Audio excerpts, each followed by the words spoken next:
Throughout the span of 5 centuries, 6 distinct monetary units have occupied the esteemed position of the world's primary reserve. It is worth noting that, on average, each currency's reign lasts for approximately 94 years. The United States dollar has served as the global financial linchpin since 1944. A simple calculation reveals that we are statistically long overdue for a fundamental reevaluation. However, most individuals fail to grasp a crucial point. Currencies do not simply fade away with age, they are systematically dismantled through a specific process, the origins of which can be traced to a hotel ballroom in New Hampshire. Consider this. Every historical empire harbored the conviction that its currency was immutable. The Spanish real held sway for a century, the Dutch guilder navigated the currents of global trade, and the French franc funded monarchies. Yet, each eventually relinquished its preeminence, not through conquest or conflict, but by succumbing to a predictable financial trajectory characterized by 7 distinct stages. This cycle has repeated throughout history, and presently our own dollar is mirroring that exact pattern. Let us journey back to the first day of July, 1944. While American forces were engaged in the arduous fighting through the hedgerows of Normandy, a different kind of conflict was unfolding within the opulent Grand Ballroom of the Mount Washington Hotel in Bretton Woods, New Hampshire. This was not a struggle waged with conventional weaponry, but rather a contest for the very future of international finance, with stakes far exceeding those of any military endeavor. 730 delegates representing 44 allied nations convened at this mountain retreat. The British delegation arrived with a critical objective: to salvage the pound sterling, which had held the status of global reserve currency since the defeat of Napoleon in 1815. Spearheading their efforts was the era's preeminent economist, the venerable John Maynard Keynes. However, Keynes entered that assembly with little leverage. The American delegation, under the guidance of Treasury official Harry Dexter White, held the decisive advantage, possessing 2/3 of the world's gold reserves secured in vaults beneath Manhattan. The discussions that ensued were less a negotiation and more a presentation of terms of capitulation. To comprehend the events of that fateful day in the hotel ballroom, one must first understand the 3 preceding phases that had already sealed Great Britain's financial destiny. These phases represent a recurring pattern in monetary history, and their recognition is imperative, as our current dollar is demonstrably following the same trajectory. The initial phase, which we term hard money, is characterized by a currency backed by a tangible asset, something substantial that can be physically held. For Britain, this was embodied by the gold standard. Prior to the First World War, the British pound was considered unassailable, fixed at an exchange rate of £1 to $4.86. This peg was sacrosanct, representing unwavering trust, profound stability, and the full confidence of the world's preeminent empire.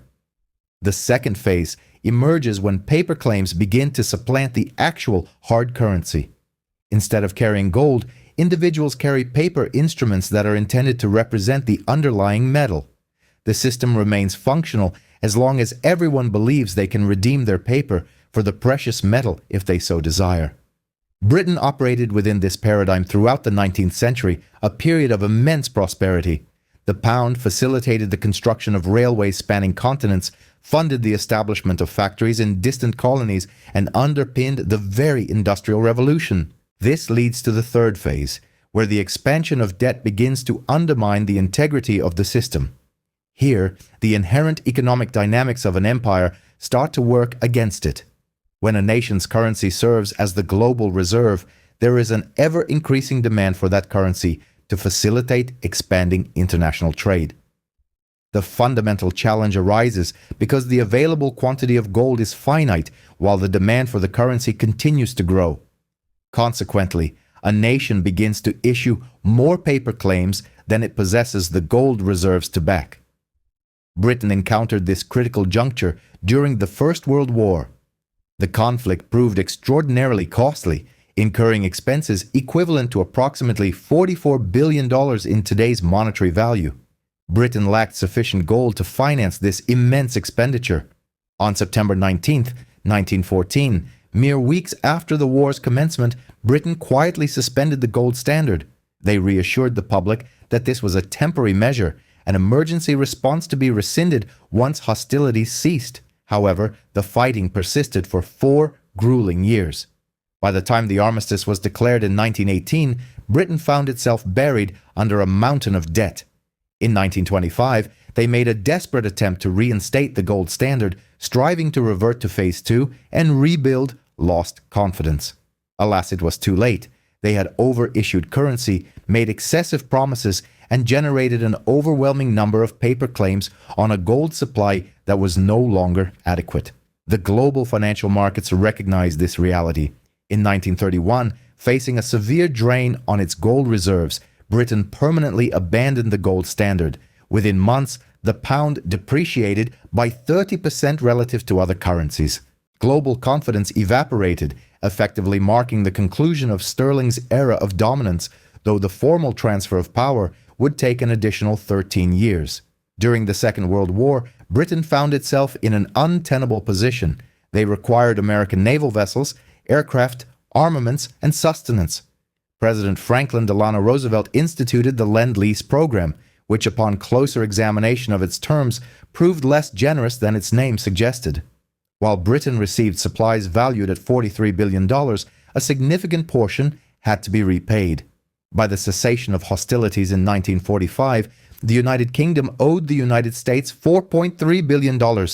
While this sum may not seem overwhelming in isolation, when adjusted for economic scale, this debt represented approximately $70 billion in economic output in contemporary terms. Britain was devastated. Its cities lay in ruins. Its treasury was depleted, and its gold reserves had been transferred to America to cover war expenses. At this juncture, American diplomats were positioned to dictate the terms of the new global financial order. This brings us back to that momentous gathering in New Hampshire.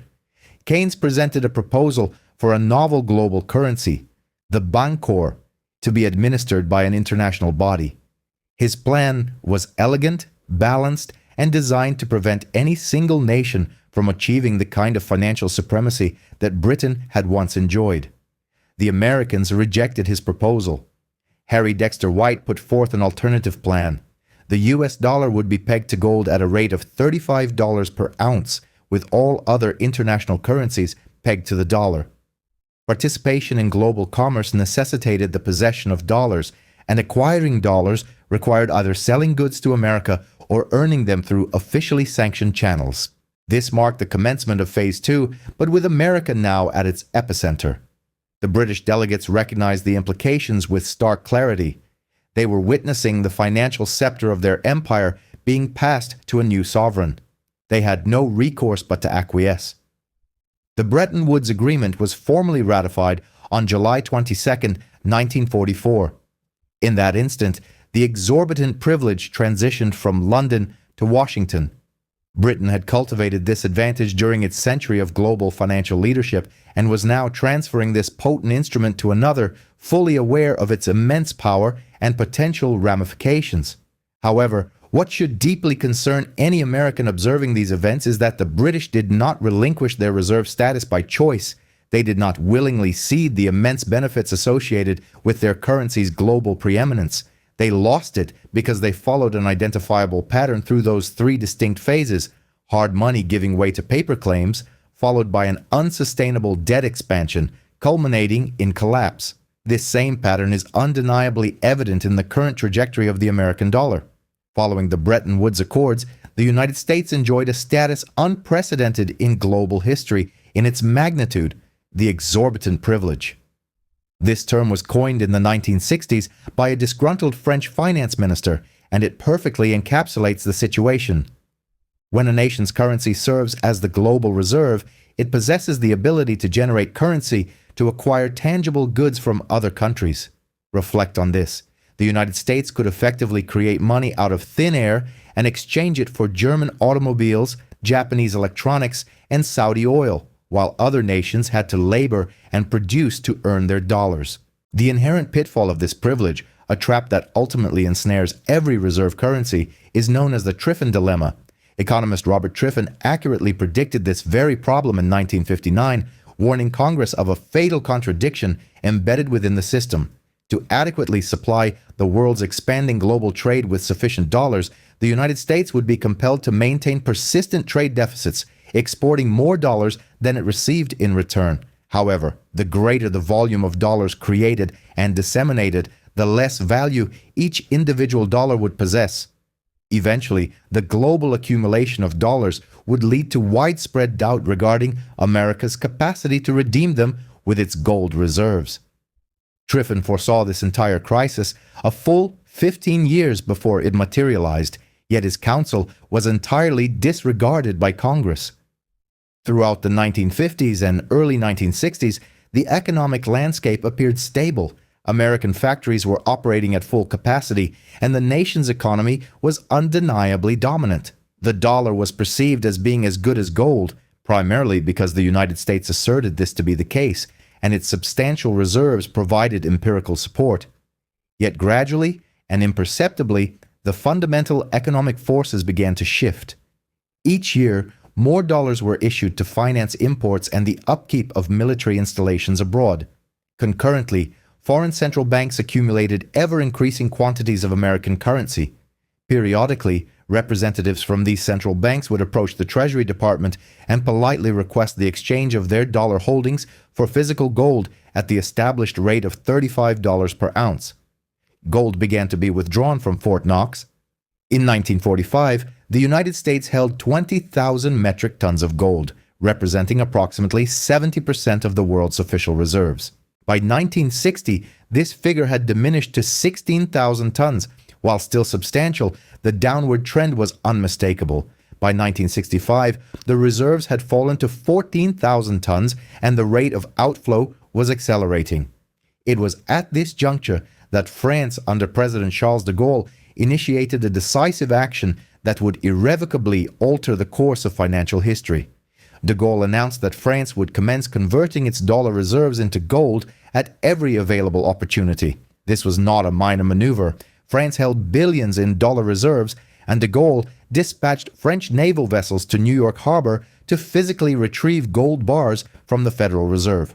Other nations observed this development with keen interest. If France harbored reservations about the dollar's gold backing, it was logical to infer that they too might harbor similar concerns. Spain began redeeming dollars for gold. Germany raised pertinent questions, and Switzerland increased its conversions. What began as French defiance gradually evolved into a slow-motion run on the dollar. Between 1965 and 1971, United States gold reserves plummeted from over 15,000 metric tons to a mere 8,100 metric tons, representing a loss of nearly half its gold in a 6-year span. The underlying economic mathematics were stark and deeply concerning. At that rate of depletion, the reserves would be entirely exhausted within a decade. Furthermore, hundreds of billions of dollars were held overseas, all of which technically retained the right to be redeemed for gold. President Richard Nixon confronted an inescapable dilemma. He could maintain the convertibility of dollars to gold and witness Fort Knox become depleted, precipitating a catastrophic financial crisis, or he could terminate this convertibility, reneging on the nation's promise and hope that global confidence in the dollar would not completely erode. On August 15, 1971, President Nixon addressed the nation on television, announcing the temporary suspension of dollar convertibility into gold. He characterized this action as a temporary necessity designed to safeguard against currency speculators and assured the American populace that the dollar's strength would remain undiminished. That ostensibly temporary suspension has now persisted for over 50 years. The dollar immediately depreciated by 8% against major international currencies. Foreign governments expressed profound indignation. They had accumulated dollars precisely because these dollars were purportedly backed by gold. Now they held paper currency, supported solely by American assurances.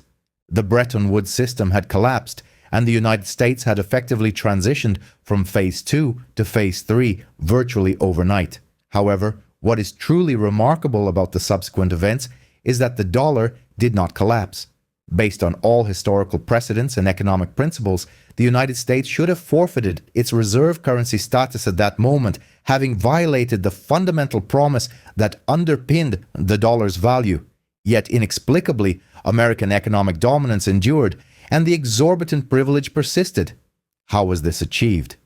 The answer lies in a stroke of geopolitical brilliance unparalleled in the 20th century, a strategic maneuver orchestrated in the desert landscapes of Saudi Arabia. In July of 1974, Treasury Secretary William Simon embarked on a classified flight to Jeddah. His mission was both urgent and clandestine. The oil crisis had just inflicted severe damage on Western economies, and Arab nations found themselves awash in billions of dollars in oil revenue. These petrodollars posed a significant threat of global economic destabilization. Had oil-producing nations decided to price their commodities in German marks or Japanese yen, the dollar's global supremacy would have been irrevocably shattered. Simon met with Crown Prince Fahd of Saudi Arabia and proposed a deal that would fundamentally reshape the global economic landscape. The terms were direct.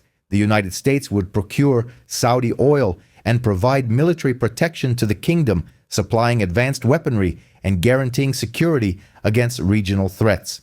In return, Saudi Arabia would agree to two crucial conditions. Firstly, all oil sales would be exclusively denominated in United States dollars, not in marks, yen, or gold, only dollars.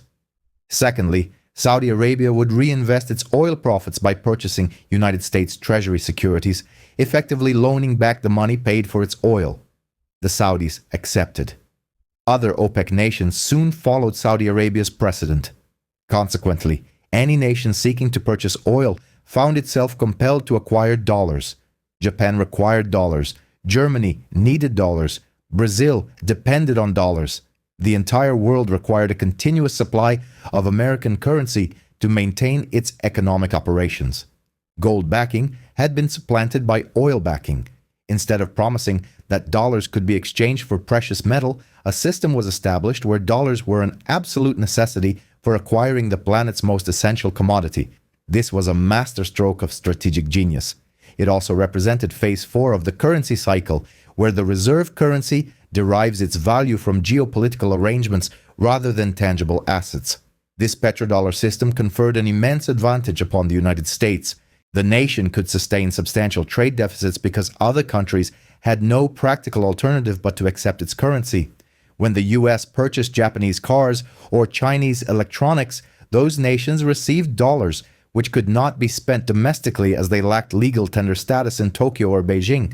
Therefore, these dollars were reinvested in US Treasury bonds, effectively returning the printed money to the American government. This established a self-perpetuating cycle. The US printed dollars to purchase imports. The exporting nations received these dollars and then purchased US bonds, which in turn helped to keep interest rates low, enabling further dollar printing. For America, this meant the capacity to finance both expansive military expenditures and a high level of consumer prosperity concurrently. The nation maintained military bases in 150 countries, engaged in conflicts in Vietnam, Iraq, and Afghanistan, constructed extensive interstate highway systems, and subsidized suburban development, all while its citizens enjoyed the world's highest standard of living. The rest of the world bore the financial burden. Every instance of dollar printing to fund American spending effectively exported inflation to nations holding that currency. Developing countries witnessed the erosion of their savings as the US money supply increased. They had no alternative but to accept this reality. Without dollars, they could not purchase oil, and without oil, their economies would collapse. Throughout the 1980s and 1990s, this system appeared impregnable. The Soviet Union disintegrated, American technology achieved global dominance, and its financial markets were the most profound and liquid worldwide. The petrodollar arrangement was so deeply entrenched that proposing any alternative seemed utterly preposterous. However, it is crucial to remember the overarching pattern. Phase 4 never endures indefinitely. Debt continues to accumulate, promises multiply, and eventually, economic realities supersede geopolitical stratagems. The United States had mastered the art of exporting inflation and extending its financial privilege beyond what might have seemed possible when Nixon severed the dollar's tie to gold. Yet the fundamental laws of economics could not be repealed. They had merely been temporarily circumvented. And with each passing year, these evasions became increasingly costly. Debts escalated, promises grew more difficult to fulfill, and the sheer volume of dollars circulating globally began to vastly outstrip the productive capacity of the American economy. This set the stage for Phase 5, a period characterized by the erosion of trust and the emergence of viable alternatives, though this was not yet fully apparent. The nation was too engrossed in the benefits of its exorbitant privilege to recognize that the very mechanisms that had undone sterling were now actively undermining the dollar. The warning signs were already present, but they were largely ignored. The precise moment when Phase 5 began can be pinpointed to February 28, 2022. While most Americans were focused on news coverage of the conflict in Ukraine, a seismic shockwave was propagating through the marble halls of central banks across the globe. The United States and the European Union had just announced the freezing of approximately $300 billion of Russia's central bank reserves. Consider the implications of this action. Russia had spent decades accumulating dollars and euros through oil and gas exports and various trade activities. These funds were deposited within the Western financial system, as is standard practice, with dollars and euros considered secure, stable reserves for central banks to hold during emergencies. In a single weekend, these reserves became inaccessible, frozen, confiscated, and effectively vanished.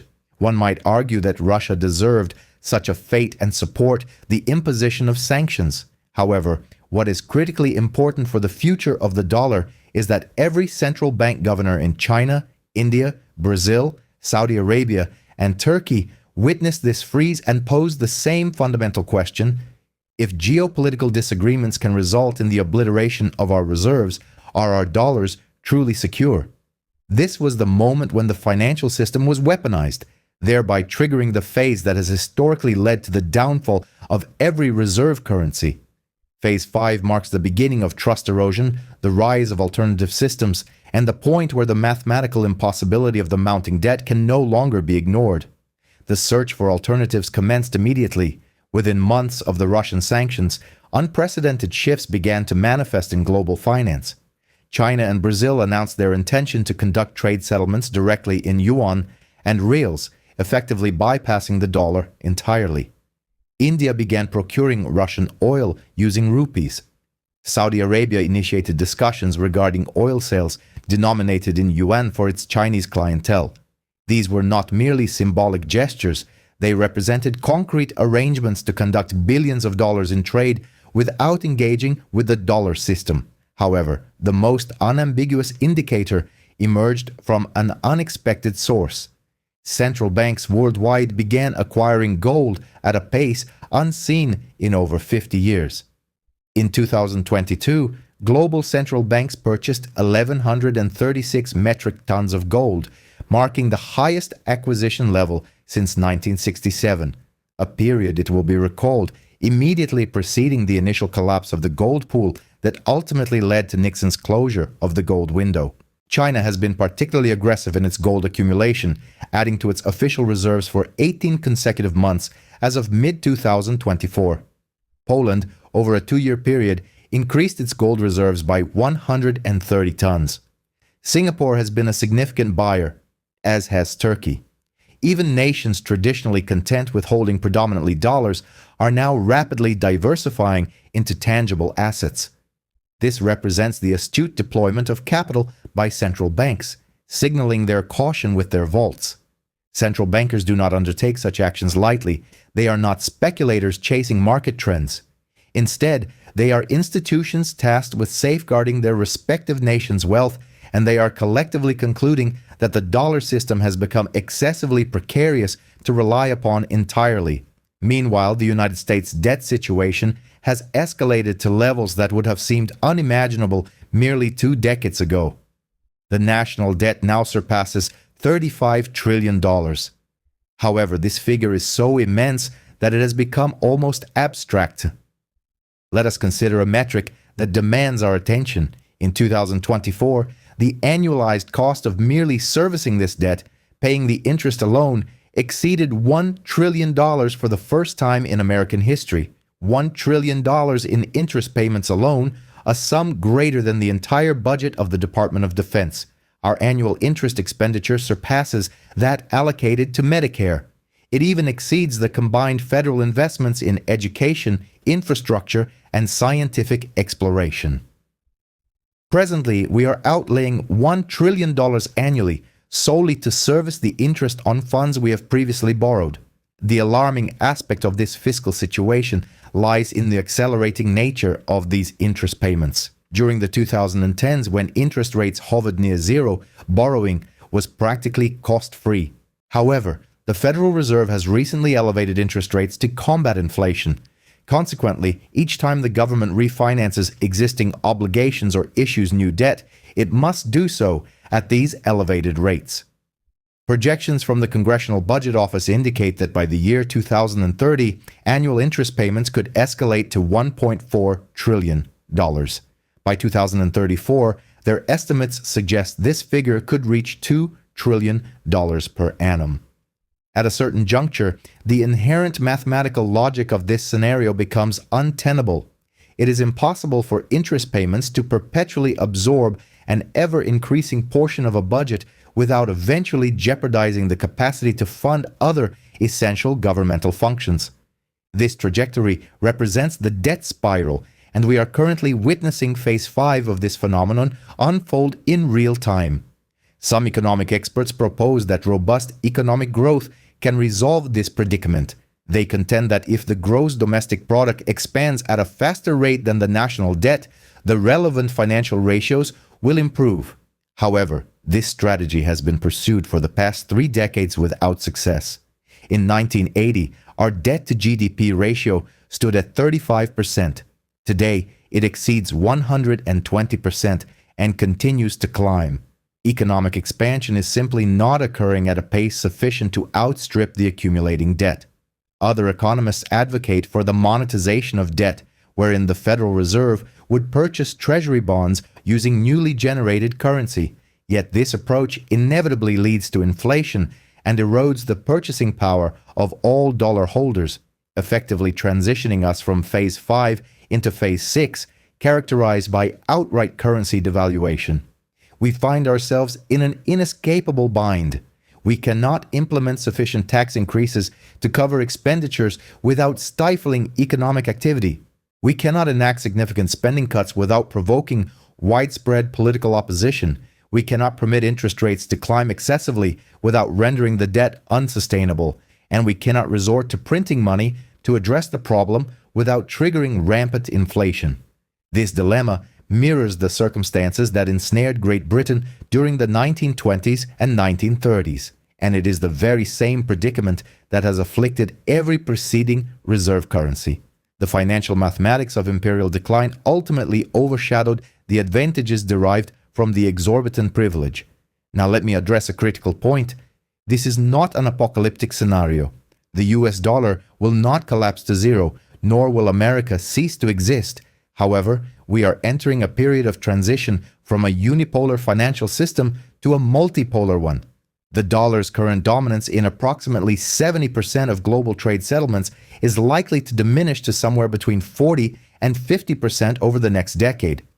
Rather than a single preeminent reserve currency, we will likely witness a more diversified approach, with the euro, the yuan, and potentially emerging digital currencies sharing a greater portion of the responsibility. For the average American, this transition will bring tangible consequences. Your savings denominated in dollars will lose purchasing power at a rate exceeding official inflation metrics. Investments in fixed income securities, such as bonds, will likely underperform. The cost of imported goods will rise as the dollar depreciates. A European vacation will become more expensive, and a Japanese automobile will carry a higher price tag. Your retirement planning assumptions, which are predicated on historical dollar strength, will require significant revision. Nevertheless, this transition will also create beneficiaries. Individuals holding tangible assets like real estate, commodities, and precious metals are likely to see their wealth better preserved. Corporations possessing pricing power and international revenue streams will adapt effectively.